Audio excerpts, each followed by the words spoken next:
그러려면 1차 경험을 할 수 있는 환경이 필요하죠. 따라서 둘째, 학습자에게 구체물을 다루는 경험을 충분히 제공할 필요가 있습니다.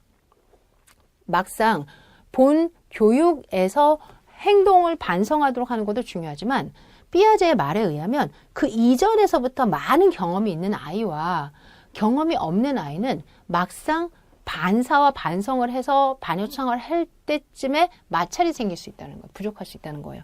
따라서 학습자에게 구체물을 다루는 경험을 충분히 제공할 필요가 있고 삐아제에 따르면 초등학교 시기의 대부분을 차지하는 구체적 주작기 수준의 아동들의 사고 특징은 당시 혹은 전에 행하여진 구체적 대상의 취급과 직접 관련이 되며 언어적 명제만을 다루는 형식 주작에는 이르지 못한다고 하더라도 구체적 주작 단계가 구체적 주작이 충분히 있는 아이들은 그 언어적인 수학을 이해하기가 훨씬 수월하더라라는 겁니다. 그래서 구체적 주작의 활동을 충분히 제공하여 장래 학습의 토대가 될 수 있도록 하라. 셋째, 학생이 발전을 하려면 인지적 불균형을 느낄 수 있는 갈등 상황에서부터 시작이 됩니다.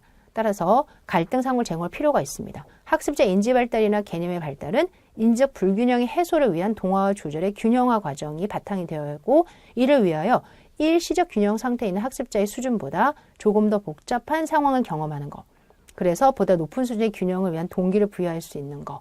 그것을 잘 이해하셔야 돼요. 즉, 지금 내가 덧셈을 가지고 했을 때 곱셈으로 나간 이유는 덧셈의 반복, 배작용소가 곱셈이잖아요. 근데 갑자기 덧셈을 하다가 교사가 뜬금없이 뭐 나눗셈을 한다던가. 왜냐면은 덧셈에서 나눗셈은 또 다른 차원의 행위거든요. 그러면 힘들다는 거예요. 그래서 학생이 현재 가지고 있는 이 지식 안에서 조금 자극이 되어서 발전할 만한 것들로 구성해서 수업을 해야 하는 것이 삐아제가 말하는 갈등 상황입니다. 그리고 전주작기에서 구체적 주작기로의 자기중심성 탈피하면서 모순을 인식하게 하는 것, 구체적으로 형식 조작기를 발달해서 기존의 조작으로 해결하기 복잡한 상황에 대한 탐색 과정에서 비롯된다는 점, 이 모든 것들은 사실 부분 갈등을 유발할 수 있는 다소 복잡한 상황으로 제시할 때 이 발달이 이루어진다는 거니까 항상 인지적 불균형을 느낄 수 있는 갈등 상황을 제공해라 라는 거. 그리고 마지막입니다. 넷째, 학습자의 반성적 사고를 촉진하기 위해서 교사가 노력한다. 반성적 사고, 동화와 조절을 할 수 있는 사고, 또는 일반적 조정을 할 수 있는 사고, 환경 이런 거죠. 즉 학생이 어떤 수학을 해요. 지금 이 수학이거든요.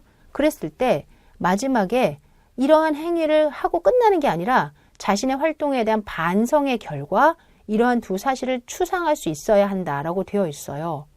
반성. 뭐를 반성한다고요? 그렇지. 학생 자신의 활동.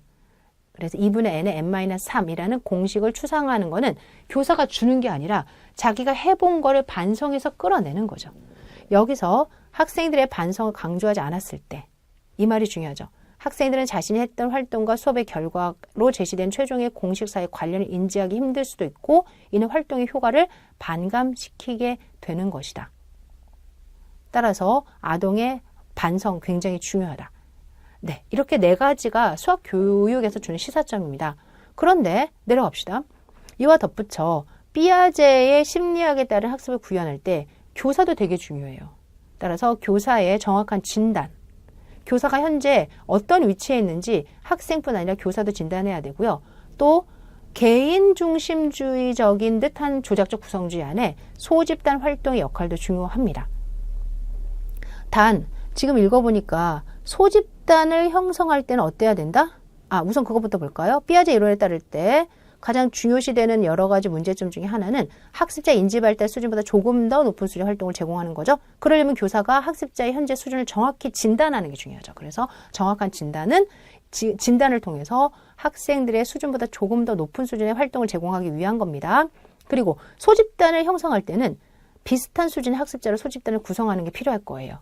그래야지만이 비슷한 사고와 비슷한 가역성에 의해서 그들이 서로에게 자극을 주는 거죠. 그리고 거기 안에서 동질적으로 계속 마찰을 이루어지면서 그 스키마가 같이 발전하는 거죠.